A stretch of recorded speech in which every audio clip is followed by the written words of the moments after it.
The attack on Pearl Harbor in December 1941 marked the beginning of a sweeping Japanese offensive across the Pacific. Imperial Japan aimed to cripple the US Pacific Fleet and seize key territories.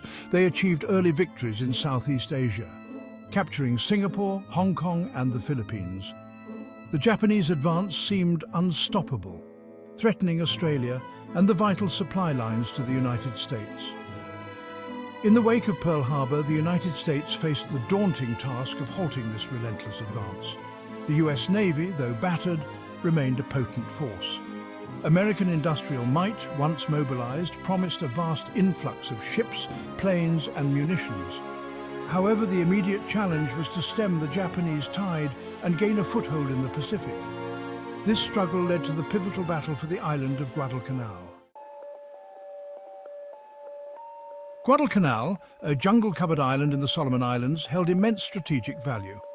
For the Japanese, it offered a base to threaten Allied supply lines to Australia and potentially isolate the continent. Construction of an airfield on Guadalcanal would extend Japan's air power and pose a direct threat to Allied operations in the region. For the Allies, particularly the United States, Guadalcanal represented an opportunity to seize the initiative. Capturing the island would disrupt Japan's defensive perimeter and provide a staging ground for future offensives. The battle for Guadalcanal would prove to be a grueling test of will and endurance for both sides. The battle for Guadalcanal began in August 1942 with American landings on the island.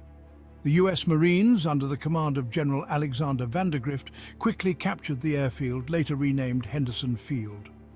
The Japanese response was swift and fierce.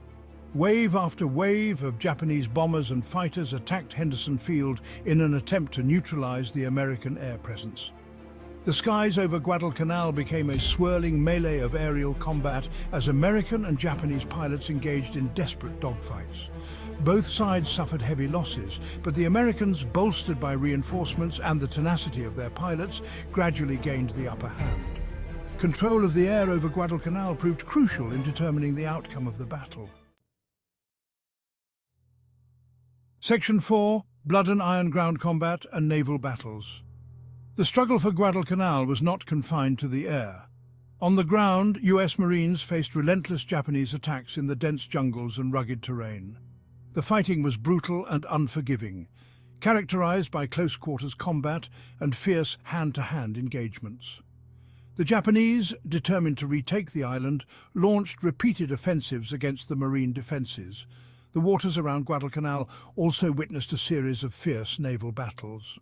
American and Japanese warships clashed in night actions marked by torpedo attacks, close-range gunfire and confusion. These battles, often fought at point-blank range, resulted in heavy losses for both sides. Cruisers, destroyers and aircraft carriers were sunk in the struggle for control of the seas around Guadalcanal. Section 5: Turning of the Tide, Shifting Fortunes in the Pacific. As the battle raged, the tide gradually turned in favor of the Americans. The US Navy, despite suffering losses, proved able to maintain a lifeline to Guadalcanal, bringing in reinforcements and supplies. American industrial might began to tell as new ships, planes and equipment flowed into the theater. The Japanese, on the other hand, faced increasing difficulties in replacing their losses.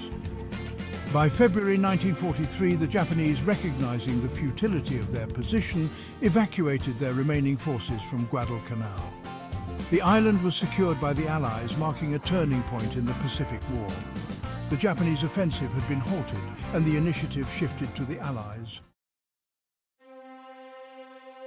Section 6: Legacy of Endurance, Guadalcanal's enduring importance. The Battle of Guadalcanal, lasting 6 months, was a pivotal campaign in World War II.